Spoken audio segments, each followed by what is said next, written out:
Can you imagine a time when Batman was not a top-selling comic with dozens of titles a month? He's a massive character in film, video games, and action figures, but there was a time when he was a joke of a character associated with a 1960s TV show, and that all it took to change the public perception of Batman was for a 29-year-old comic book auteur to come in and strike him with lightning. On its 40th anniversary in 2026, this is a story of how The Dark Knight Returns came to be, how it was born, and the creative utility belt that Frank Miller used to reinvent Batman, and let's be honest, the entire comic book industry forever.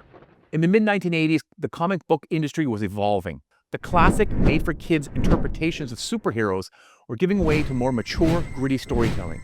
DC Comics, looking to revitalize some of its core characters, approached Frank Miller, a young, innovative writer-artist who had already made waves with his groundbreaking work on Marvel's Daredevil.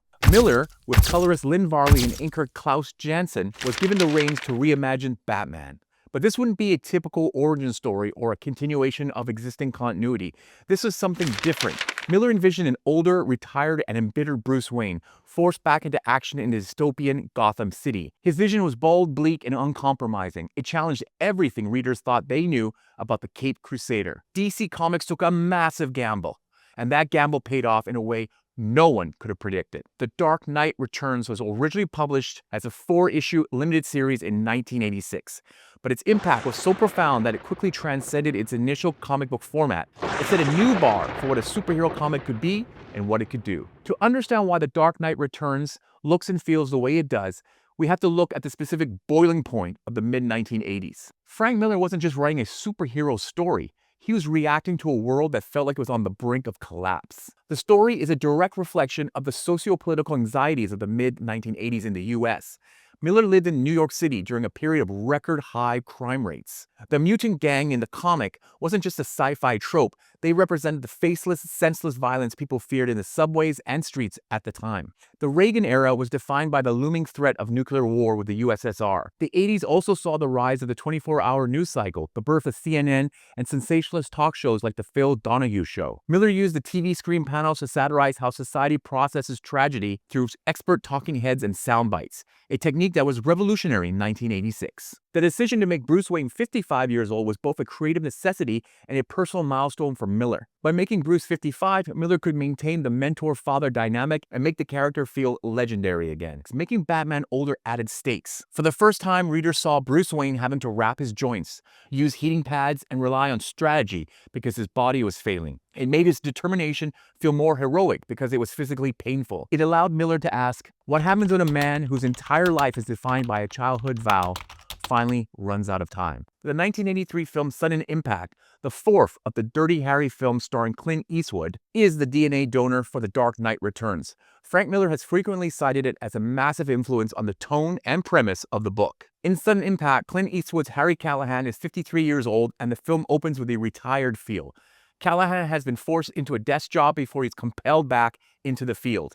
Miller saw a parallel between a society that had outgrown Dirty Harry and a Gotham that thought it had outgrown Batman. The specific flavor of Batman's violence in The Dark Knight Returns is pure vigilante cinema. One of the most famous scenes in The Dark Knight Returns is the mutant leader fight where Batman says, "This isn't a mud hole, it's an operating table, and I'm the surgeon."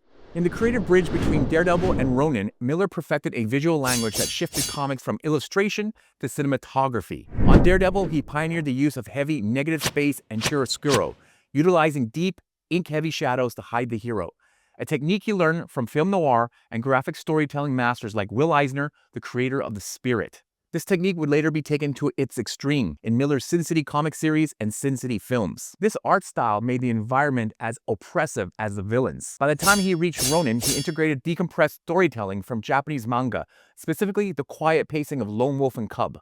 Instead of one big explosion filling a page, he would break a single second of action into dozens of tiny rhythmic panels to heighten the tension. After the dust settled on his Daredevil run, Frank Miller was the undisputed heavyweight champion of the industry. But Ronin was the experimental project that almost cost him that title. Coming off Daredevil, Miller was seen as a rock star, the angry young man who had single-handedly saved a dying title headed for cancellation. However, Ronin was met with significant confusion and disappointing sales. Critics and fans alike were baffled by the dense manga influence and the jagged experimental art. By the time he started The Dark Knight Returns, many in the industry viewed him as a fallen genius who had grown too self-indulgent. There was a genuine sense of risk. If The Dark Knight Returns didn't land, Miller's career as a top-tier creative might have been over. In the mid-1980s, Dick Giordano wasn't just an editor at DC Comics. He was a talent scout conducting a great migration of creators. To this day, not enough credit is bestowed on Giordano's strategy. Here is the team he assembled that transformed DC alongside Miller. Alan Moore on Swamp Thing and Watchmen, John Byrne on Superman, George Perez on Wonder Woman, Neil Gaiman on The Sandman, Grant Morrison on Animal Man, Jamie Delano on Hellblazer, and artist Brian Boland on The Killing Joke, and Dave McKean on Arkham Asylum. Wow, a legendary lineup in any era. Giordano knew that even if Ronin didn't sell millions, it had changed the perception of DC. It proved that DC was the only place where a creator could be an auteur. And Giordano realized that Miller's experiment with Ronin was exactly what Batman needed. He used those exact same production techniques to package The Dark Knight Returns as prestige, turning a risky experiment into a cultural event. Beyond the shadow of Clint Eastwood, The Dark Knight Returns was forged in the creative crosswinds of the 1980s. At Upstart Studios, Miller worked just feet away from Howard Chaykin, whose seminal comic 1982's American Flag pioneered the media saturation aesthetic. Chaykin's use of simulated TV screens and graphic design as exposition was a direct technical blueprint for Miller's iconic talking head news panels. This satirical lens was further sharpened by real-world trauma, specifically the 1984 Bernie Goetz incident, where a man shooting 4 teenagers on a New York subway ignited a ferocious media debate over vigilantism that Miller mirrored in the public's polarizing reaction to Batman's return. Visually, the book breathed the same concrete jungle air as Ridley Scott's 1982 film Blade Runner. While Gotham remained a grounded metropolis, it adopted the film's rainy, overcrowded, and technologically decaying atmosphere, transforming the city from a simple backdrop into a suffocating dystopian character that defined the gritty look of DC's late 80s masterpieces. And as for the characters that made up the actual story, Frank Miller reimagined DC's icons not just as older people, but as survivors or casualties of a world that had become cynical, media-obsessed, and hyper-political. In the 1980s, there was a burgeoning public fascination and skepticism with plastic surgery and rehabilitative psychology. Miller uses Harvey Dent's Two-Face to deconstruct the idea that you can fix a soul with a scalpel. Despite looking normal, Harvey sees himself as totally scarred on both sides. He is the mirror for Bruce Wayne. While Bruce hides the bat inside a normal face, Harvey hides the monster behind a mask of sanity. Miller's Joker is famously tied to Batman's existence. When Batman retired, the Joker literally turned off. He only wakes up when he sees Batman on the news. This popularized the "they need each other" trope that defined the next 40 years of Batman and Joker stories. One of the most controversial and influential changes in the book is Superman, the ultimate Boy Scout taken to a logical, dark extreme. In a Reagan-era world where the American way meant interventionist foreign policy, Superman becomes a literal weapon for the US government. And perhaps the most important new take was the creation of Carrie Kelly, the female Robin. While comic book legend John Byrne provided the spark, the fuel for her character came from a very specific 1980s subculture that stood in stark contrast to Bruce Wayne's brooding traditionalism. If Bruce Wayne represented the old, hard-boiled 70s cinema, Carrie Kelly represented the 1980s new wave. Her look, the bright red hair, the oversized green-tinted goggles, and that functional DIY-feeling costume was heavily inspired by the punk-adjacent youth fashion of the mid-80s. By making Robin a young girl, Miller bypassed the dynamic duo cliches and turned the relationship into something more like a grandfather and granddaughter bond. It allowed Bruce to be a mentor without the baggage. It made his resurrection feel more hopeful. He wasn't just fighting for the past, he was training the future. And the changes to Batman himself. Miller didn't just tweak the character, he overhauled the character's physical and psychological DNA. Before 1986, the yellow oval with the Bat logo was a standard branding tool. Miller gave it a tactical, grim purpose. He famously explained that the yellow oval wasn't just a logo, it was a target. He reasoned that since Batman couldn't protect his head, he wanted to draw the criminal's fire toward the strongest part of his armor, the reinforced chest plate. Later in the story, he switches to the massive, fat, black bat silhouette, signaling a Batman who has moved past tactics into becoming a pure, terrifying force of nature. He traded a sports car for a tank, the POW for a surgical strike, and turned a hero's mission into a dark, inescapable obsession. This wasn't the Batman our parents knew. This was the Batman that tapped into the zeitgeist of the times and continues to be the model that gets reinforced with every new edition. Miller brought back his Daredevil inker Klaus Janson to ink the issues, but not enough credit is given to colorist Lynn Varley. I was flipping through the black and white version of the series, and you can tell that Miller, who was married to Varley at the time, had already planned for her to have a very powerful impact on the final art. You can see here there are a lot of empty spaces in the original black and white art that is completely transformed by color in the final book. The lightning specifically could never be done like this with the coloring and printing techniques of the time. So to see the type of airbrush coloring printed on glossy paper was already something revolutionary.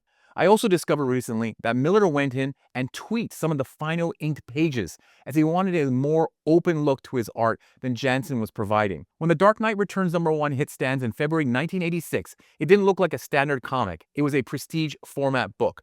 High quality paper, no staples, and a spine. It was DC's way of saying, this is literature. The Dark Knight Returns wasn't just a hit, it was a phenomenon that caught both DC and the mainstream media by surprise. Initial sales were explosive, with each of the 4 prestige format issues selling nearly 400,000 copies across multiple printings. A staggering number for a $2.95 book at a time when standard comics cost only 75 cents. This success triggered a massive media circus, with outlets like the New York Times, Rolling Stone, and The Guardian treating it as a serious literary milestone rather than a children's funny book. The demand was so relentless that the first collected trade paperback went through 10 printings in the first 2 years alone. As of 2026, its 40th anniversary, the book has never been out of print, seeing dozens of iterations across various formats, from the original prestige issues to absolute, deluxe, and compact editions. To mark this 4-decade legacy, DC has released new facsimile editions of the original 1986 issues and a 40th anniversary remastered deluxe edition, cementing its status as one of the most reprinted and enduring graphic novels in history. Outside of the comic book racks, the 1989 Tim Burton Batman film served as the first cinematic realization of Miller's serious Batman, discarding the camp of the 1960s for a gothic, battle-hardened hero who owed his creative permission to the success of The Dark Knight Returns. This grim DNA was further refined in Batman, the animated series, which utilized Miller's noir aesthetic. This lineage remains the North Star for modern cinema. Christopher Nolan's The Dark Knight Rises directly adapted the retired Lion in Winter archetype. Zack Snyder's Batman v Superman mirrored the armored, jaded vigilante and the government clash with Superman.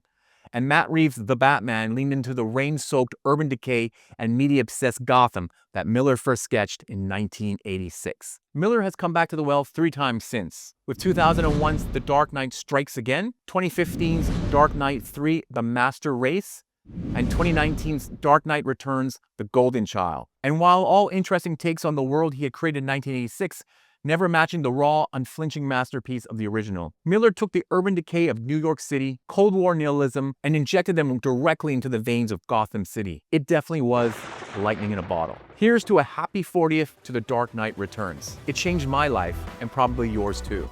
If you like this video, please like and subscribe, and leave a comment with your favorite Dark Knight Returns memory. And I'll see you in the next video.